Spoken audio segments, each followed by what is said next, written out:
Hello दोस्तों, मैं आशा करता हूँ कि आप सभी स्वस्थ होंगे। आज हम लोग एमपीसीजे प्रीलिम्स के 2019 का क्वेश्चन पेपर डिस्कस करेंगे और ये डिस्कशन सिर्फ लोगों के लिए है जिनकी प्रिपरेशन चल रही है और जिन्होंने पूरा सिलेबस कवर कर लिया है। क्योंकि इस डिस्कशन में मैं आपको सिर्फ क्वेश्चन आंसर एक्सप्लेन करूँगा, कॉन्सेप्ट्स और प्रोविजंस को डिटेल में एक्सप्लेन नहीं कर पाऊँगा क्योंकि पूरा क्वेश्चन पेपर डिस्कस करना है। अगर आप बेयर एक्ट और उसके प्रोविजंस को जानते हैं तो ये डिस्कशन आपके लिए बहुत हेल्पफुल होगा और मैं कोशिश करूँगा कि ज़्यादा से ज़्यादा एक्सप्लेन कर पाऊँ। और पेपर डिस्कशन का ये पहला पार्ट है 2019 के, इसको मैंने 2 पार्ट में किया है। तो चलिए शुरू करते हैं।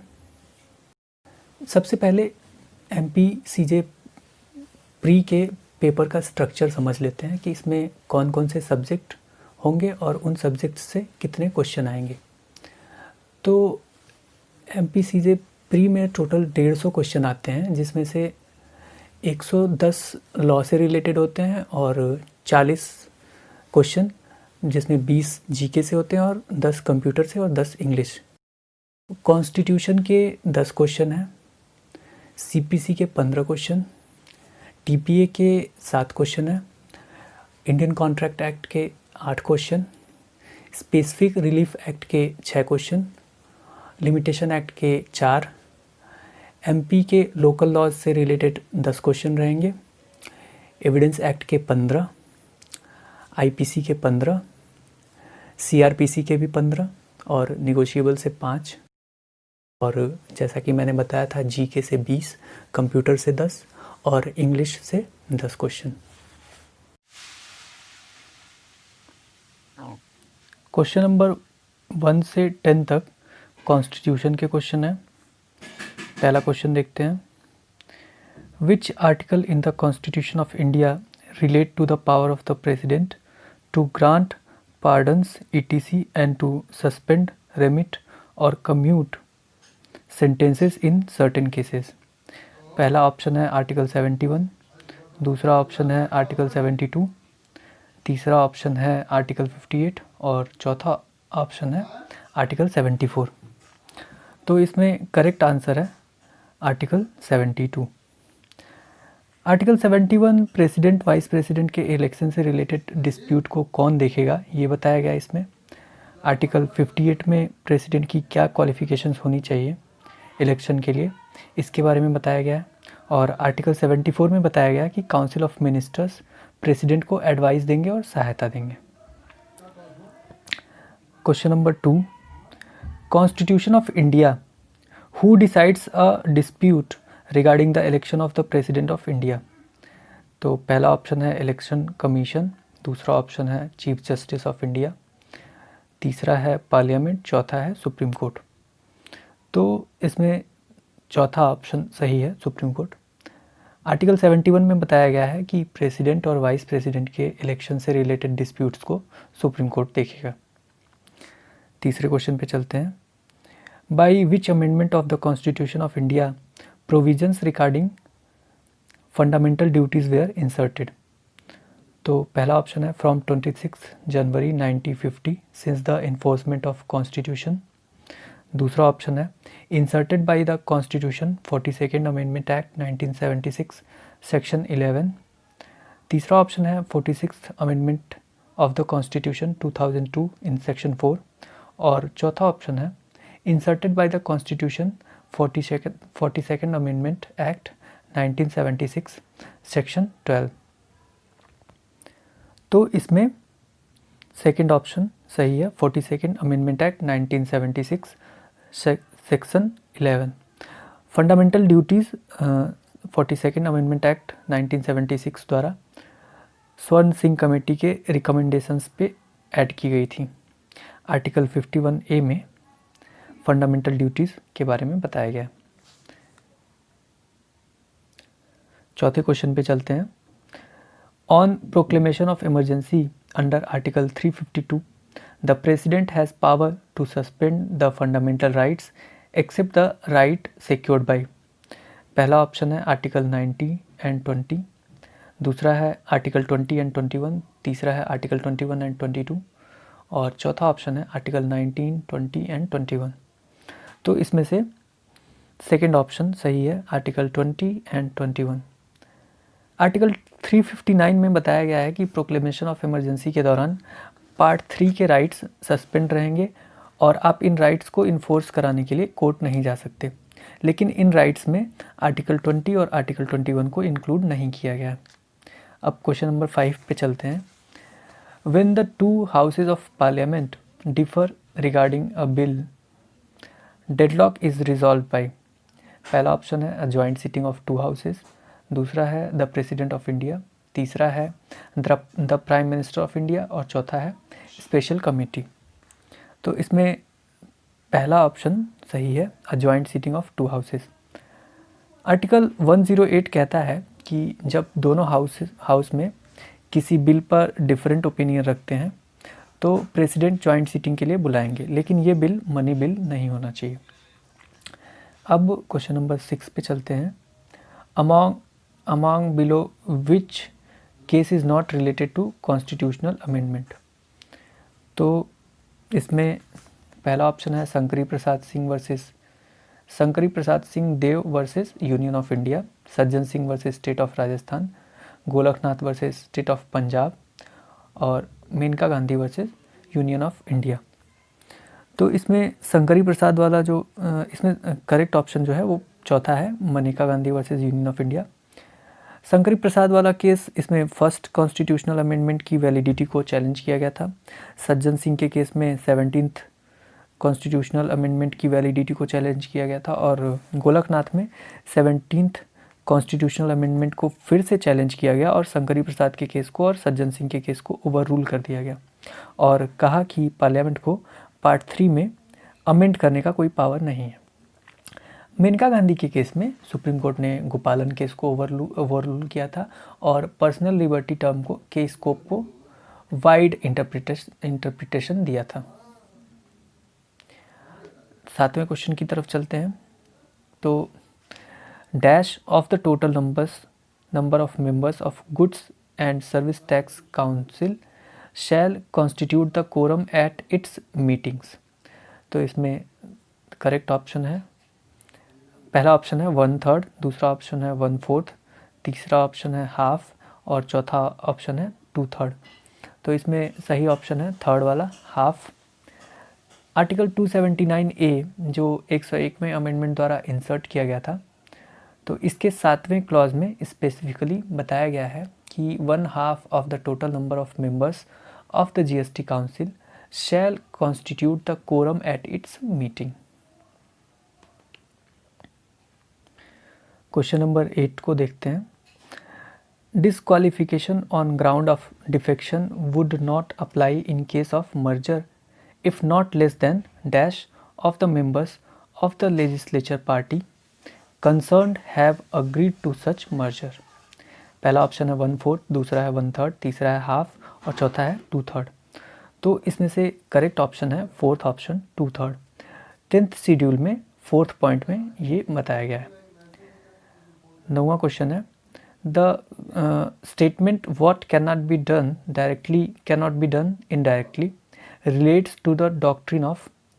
तो ये 4th ऑप्शन से रिलेटेड है, डॉक्ट्रिन ऑफ कलरेबल लेजिस्लेशन। 10वां क्वेश्चन है how many schedules are there in constitution of India. तो कॉन्स्टिट्यूशन ऑफ इंडिया में 12 शेड्यूल्स हैं।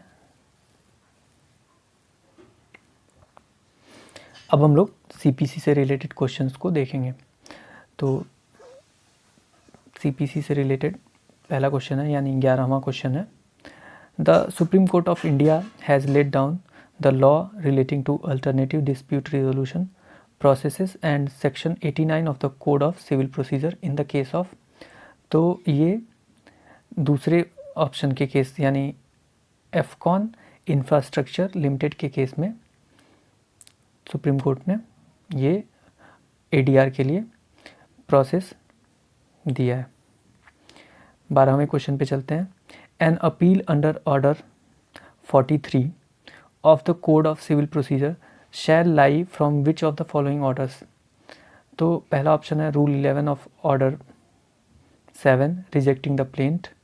Rule 9 of Order 22, refusing to set aside the abatement or dismissal of suit. Rule 1 of Order 8, not permitting the defendant to present the written. Or Rule 5 of Order 14, refusing to strike out the issue at the instance of either of the parties. तो इसमें second option सही है। Order 43 में appeals from orders के बारे में बताया गया है और ऑर्डर 43 रूल 1 के पॉइंट में ऑर्डर 22 रूल 9 के अंतर्गत पास ऑर्डर है। 13वां क्वेश्चन है, a decree against government of India or state government shall not be executed unless it remains unsatisfied for the period of. तो पहला है 1 मंथ, दूसरा है 2 मंथ, तीसरा है 3 मंथ्स और चौथा है 6 मंथ्स। तो इसमें करेक्ट ऑप्शन है third, 3 months. Section 82 of CPC में एग्जीक्यूशन ऑफ डिक्री की बात की गई है और 82 सबसेक्शन 2 3 मंथ्स के पीरियड की बात करता है। 14वां क्वेश्चन है, the object of oral examination under order 10 rule 2 of CPC is.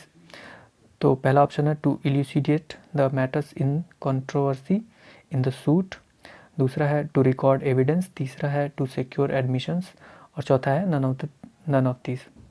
तो इसका पहला ऑप्शन सही है, to elucidating the matters in controversy in the suit. Order 10 examination of parties by the court की बात करता है और ऑर्डर 10 रूल 2 ओरल एग्जामिनेशन की बात करता है और ऑर्डर 10 रूल 2 सब रूल 1A में फर्स्ट ऑप्शन के बारे में बताया गया। 15वां क्वेश्चन है, provision for setting aside x Partey decrease. पहला है ऑर्डर 9 रूल 7, दूसरा है ऑर्डर 9 रूल 9, तीसरा है ऑर्डर 9 रूल 13 और चौथा है ऑर्डर 9 रूल 8। तो इसमें थर्ड ऑप्शन सही है, ऑर्डर 9 रूल 13। 16वां क्वेश्चन है, under section 13 of civil procedure code a foreign judgment can be challenged on the grounds of. पहला ऑप्शन है competency of court pronouncing the judgment, दूसरा है बीइंग ऑब्टेन्ड बाय फ्रॉड, तीसरा है sustaining a claim founded on a breach of law in force in India और चौथा है all of these. तो इसमें चौथा ऑप्शन सही है, all of these. Section 13 CPC में 6 ग्राउंड्स दिए गए हैं जिनमें से 3 यहाँ दिया गया है। 17वां क्वेश्चन देखते हैं, the provision of specific denial is provided. पहला ऑप्शन है in rule 2 and 4 of order 8 CPC, दूसरा ऑप्शन है in rule 1 and 6 of order 8 of CPC, तीसरा है in rule 3 and 5 of order 8 of CPC और चौथा है in rule 7 and 9 of order 8 of CPC. तो इसमें थर्ड ऑप्शन सही है, order 8 rule 3 and order 8 rule 5। Rule 3 denial to be specific और रूल 5 स्पेसिफिक डिनायल की बात करता है। 18वां क्वेश्चन है, the court can issue a commission for scientific investigation under. पहला है option rule 10A of order 26, दूसरा है रूल 10B ऑफ ऑर्डर 26, तीसरा है रूल 10C ऑफ ऑर्डर 26 और चौथा है रूल 11 ऑफ ऑर्डर 26। तो इसमें फर्स्ट ऑप्शन सही है, rule 26 rule 10A scientific investigation के कमीशन की बात करता है। 19वां क्वेश्चन है, under which provision of civil procedure code an order of temporary injunction may be discharged, varied और सेट असाइड। तो पहला ऑप्शन है rule 7 of order 39, rule 2A of order 39, rule 9 of order 39 और रूल 4 ऑफ ऑर्डर 39। तो इसमें चौथा option सही है, order 39 rule 4। Order 39 temporary injunction और इंटरलॉक्यूटरी ऑर्डर्स की बात करता है और रूल 4 कहता है कि इंजंक्शन का ऑर्डर एक्सचेंज, वेरी या सेट असाइड किया जा सकता है। इंजंक्शन का ऑर्डर डिस्चार्ज, वेरी या सेट असाइड किया जा सकता है। 20वां क्वेश्चन है, who has right to make an application for amendment of judgments and orders under section 152 of CPC. तो पहला है पर्सन अग्रीव्ड, दूसरा है person aggrieved with permission of court, तीसरा है एनी ऑफ द पार्टीज और चौथा है गवर्नमेंट प्लीडर। तो इसका थर्ड ऑप्शन सही है, any of the parties. Section 152 CPC कहता है कि जजमेंट, डिक्री या ऑर्डर का अमेंडमेंट करने का एप्लीकेशन कभी भी या तो कोर्ट खुद या किसी पार्टी के एप्लीकेशन पर किया जा सकता है। 21वां question, the court is required to appoint a guardian ad litem. पहला ऑप्शन है for a minor plaintiff only, दूसरा है for a minor defendant only, for plaintiff and defendant both, none of these. तो इसमें सेकेंड ऑप्शन सही है, for a minor defendant only. Order 32 rule 3 कहता है कि माइनर डिफेंडेंट के लिए कोर्ट गार्जियन अपॉइंट करती है। 22वां क्वेश्चन देखते हैं, where suit is dismissed under rule 4 under rule 2 और rule 3 of order 9 of CPC।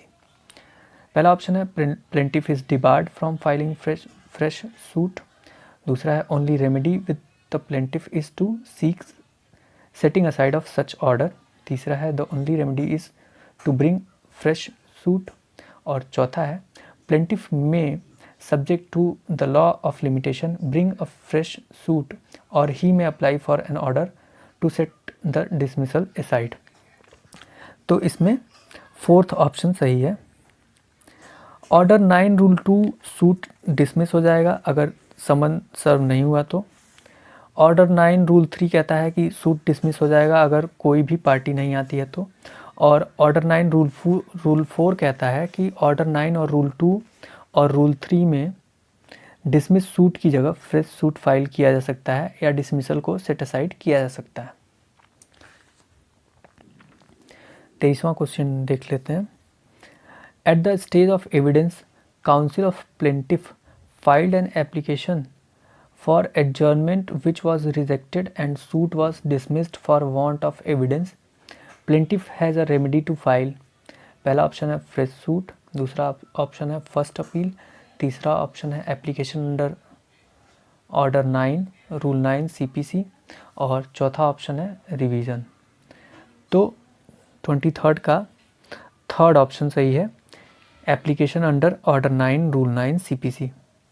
Order 9 rule 9 कहता है कि प्लेंटिफ फ्रेश सूट तो नहीं लाएगा लेकिन वो अपने नॉन अपीयरेंस को सफिशिएंट कॉज देगा तो कोर्ट सेटिस्फाई हो जाएगी अगर उसके सफिशिएंट कॉज को देखते हुए, तो कोर्ट डिसमिसल को सेट असाइड कर सकती है। 24th क्वेश्चन देखते हैं, in execution proceeding before trial court a person filed application under order 21 rule 97 CPC on ground that he was bona fide purchaser of suit property. His objection, पहला option है is maintainable because he has bona fide purchaser, दूसरा है is not maintainable because his less pendants prohibits a party from dealing with property which is the subject matter of suit, तीसरा है is maintainable because he has not filed independent suit और चौथा है can be heard only parties permit, can be heard only if parties permit। तो इसका second option सही है।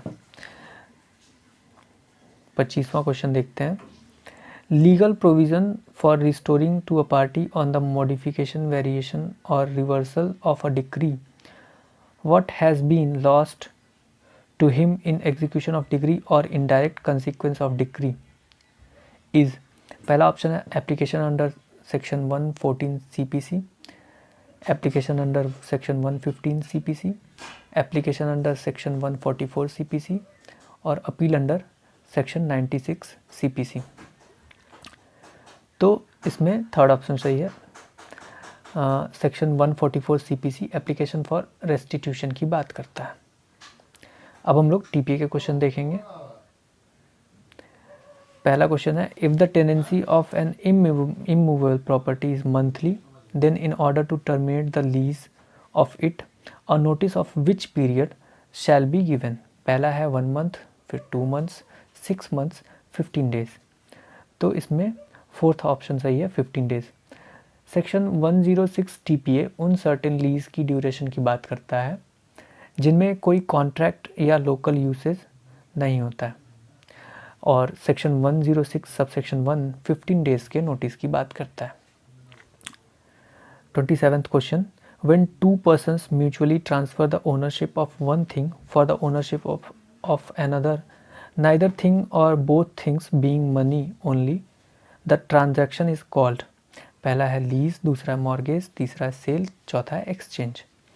तो इसका चौथा ऑप्शन सही है एक्सचेंज। सेक्शन 118 टीपीए एक्सचेंज को डिफाइन करता है। 28वां क्वेश्चन देखते हैं। Under transfer of property act what property may be transferred? पहला है a mere right to sue, दूसरा पब्लिक ऑफिस, तीसरा the chance of an heir apparent succeeding to an estate, और चौथा है any property transfer of which is not barred by law। तो इसका चौथा ऑप्शन सही है। सेक्शन 6 टीपीए बताता है कि कौन कौन सी प्रॉपर्टी ट्रांसफ़र की जा सकती है। अब 29वां क्वेश्चन देखते हैं। A sells his house to B with a condition that B can not transfer his house to anyone except C. The sale is, पहला ऑप्शन है valid but condition is void, दूसरा है void, तीसरा है unlawful, चौथा है voidable। तो इसका फर्स्ट ऑप्शन सही है वैलिड। सेक्शन 10 इसके बारे में बात करता है। 30वां क्वेश्चन है transfer of property act. A make a gift of ₹80,000 to B but A reserves right with B's consent to take back at pleasure of 30,000, what will be legal status of gift? पहला है gift is valid, दूसरा है gift is void, तीसरा है gift is voidable, और चौथा है gift is valid up to ₹50,000। तो इसका फोर्थ ऑप्शन सही है। सेक्शन 126 बात करता है कि कब गिफ्ट को सस्पेंड या रिवोक किया जा सकता है और किस एक्सटेंट तक गिफ्ट वैलिड है।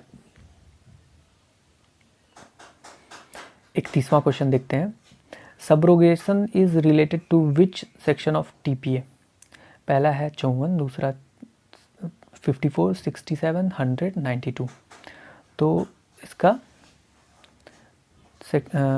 फोर्थ ऑप्शन सही है। Section 92 is related to subrogation. 32वां क्वेश्चन देखते हैं। In which transaction no interest in the property is created? Lease, licence, mortgage, tenancy. तो इसका सेकेंड ऑप्शन सही है licence. Section 52 of Indian easement act 1882 में डिफाइंड है। अब हम इंडियन कॉन्ट्रैक्ट एक्ट के क्वेश्चंस देखेंगे। तो इसका पहला क्वेश्चन है और ओवरऑल 33वां क्वेश्चन है। The communication of an acceptance is complete as against the acceptor as soon as acceptance is made by the acceptor, when it is put in the course of transmission to the proposer, when it comes to the knowledge of the proposer, और चौथा है none of these। तो इसका third option सही है when it comes to the knowledge of the proposer। Section 4 of Indian contract act बताता है कि कम्युनिकेशन कब कंप्लीट मानी जाएगी, प्रपोजर और एक्सेप्टर दोनों के अगेंस्ट कब होगी इसकी बात करता है। Question 34. Two parties entered into a contract. They later realized that the law as they understood as applicable was not in force in India. This makes their contract illegal, void, voidable, none of these। तो इसका second option सही है void। Section 21 of Indian contract act बताता है कि जब contract mistake of law पर based हो तो वो void होगा। An alternative promise, one branch of which is legal and the other is illegal. Whole alternative promise can be enforced. Whole alternative promise cannot be enforced. Only legal branch of alternative promise can be enforced. None of these। तो इसका third option सही है। Section 58 of Indian contract act talks about one branch being illegal in case of an alternative promise. A contract is not frustrated by commercial hardship, by destruction of subject matter, change of circumstances, death or incapacity of party। तो इसका first option सही है। For non performance of a contract, commercial hardship is not considered. अब 37वें question की बात करेंगे। Section 62 of contract act relates to the dash agency innovation breach compensation. तो इसका सेकंड ऑप्शन सही है, novation. Section 62 of Indian contract act novation, rescission और अल्टरेशन के इफेक्ट की बात करता है। Question number 38, A agrees to sell to B a specific cargo of goods supposed to be on its way from England to Bombay. It turns out that before the day of the bargain, the ship conveying the cargo had been cast away and the goods lost. Neither party was aware of these facts. The agreement is voidable at the option of A, voidable at the option of B, void, valid। तो इसका third option सही है, void। Section 20 of Indian contract act का ये illustration है। Question number 39 देखते हैं। Which of these precedents is related with doctrine of frustration? Satyavrat Ghosh versus Manganiram Bangur, Hadley versus Baxendale, Carlill versus Carbolic smoke ball, Mohori Bibi versus Dharmodas Ghosh. तो इसमें first option सही है, Satyavrat Ghosh versus Manganiram Bangur. 40वां क्वेश्चन देखते हैं। If minor is supplied with necessaries, minor is personally liable, minor is not liable, minor's estate और property is liable, minor's is liable on becoming major. तो इसका थर्ड ऑप्शन सही है। Section 68 of Indian contract act कहता है कि minor person की property से रीइंबर्समेंट होगी। अब हम लोग स्पेसिफिक रिलीफ एक्ट के क्वेश्चंस को देखेंगे। Question number 41, in a suit of for injunction under section 40 of specific relief act, damages cannot be awarded, can be awarded in addition to the injunction, can be awarded in lieu of the injunction, can be awarded either in addition to or in substitution for the injunction। तो इसका fourth option सही है, section 40 of SRA। Question number 42, under SRA power of court to engage experts is provided under which section? Section 20A, Section 14A, Section 20B, Section 20C। तो 42 का second option सही है, section 14A। 43rd question देखते हैं। If a person is dispossessed from immovable property without due process of law, he has to file suit for possession within 3 months, within 4 months, within 12 months, within 6 months। तो 43rd का fourth option सही है। Section 6 subsection 2 sub clause A 6 महीने की time period की बात करता है। 44th question, under section 20C of SRA for disposal of a suit maximum period is provided for 9 months, 18 months, 24 months, 36 months। तो इसका सेकेंड ऑप्शन सही है, 18 months। Section 20C of SRA total 18 महीने के टाइम पीरियड की बात करता है। 45, plaintiff has filed the suit for only declaration of title though he is not in possession of suit property, the suit is barred under which provision of SRA? Section 34, 35, 36, 37। तो इसका first option सही है, section 34 of SRA। 46, in which of the following cases the court cannot order rectification of instrument? Where the instrument through fraud does not express the real intention of the parties, where the instrument through mutual mistakes does not express the real intention of the parties, where the instrument is the articles of association of a company, where the rectification of the instrument can be done without prejudice to rights acquired by third persons in good faith and for value। तो इसका third option सही है, section 26 of SRA instrument कब rectified किया जा सकता है, इसकी बात करता है। अब आखिर में लिमिटेशन एक्ट की बात करते हैं। 47th क्वेश्चन देख लेते हैं। Any other application for which limitation period has not been provided in limitation act, then the limitation period will be 3 years, 5 years, 12 years, 30 years। तो आर्टिकल 137 ऑफ लिमिटेशन एक्ट 3 साल के लिमिटेशन पीरियड की बात करता है, जहां कोई लिमिटेशन पीरियड नहीं दिया गया, यानी फर्स्ट ऑप्शन सही है। 48th question, section 5 of limitation act does not apply to suit, appeal, application, all of these. तो section 5 of limitation act appeal, application और ऑर्डर 21 के एप्लीकेशन नहीं, उसमें एप्लीकेशन में ऑर्डर 21 का एप्लीकेशन नहीं है, सिर्फ इनकी बात करता है। 49th question, in computing the period of limitation for any suit, appeal और application, that day shall be excluded on which limitation period is to be computed, judgment has been pronounced in appeal, the time requisite for obtaining a copy of the judgment, all of these। तो इसका fourth option सही है, all of these. Section 12 of limitation act legal proceedings में कब कब period of limitation को गिनते समय सूट, अपील और एप्लीकेशन फाइल करने वाले दिन को एक्सक्लूड किया जाता है, इसके बारे में बताया गया। 50वां क्वेश्चन देख लेते हैं। For the purpose of this act in a suit of a pauper, the suit shall be deemed to be instituted on the date dash। तो इसका पहला ऑप्शन है when application for leave to sue as a pauper is made। दूसरा है when application for leave to sue as pauper is allowed when the suit is registered। और चौथा है it is the court to decide the date of institution। तो इसका पहला option सही है when application for leave to sue as a pauper is made।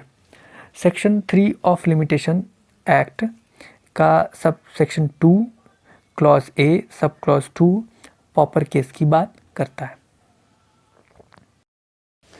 तो ये था MPCJ प्रीलिम्स के 2019 के क्वेश्चन पेपर के पहले पार्ट का डिस्कशन। ये डिस्कशन आपको कैसा लगा कमेंट बॉक्स में ज़रूर बताएं। तब तक के लिए good bye, take care, thank you.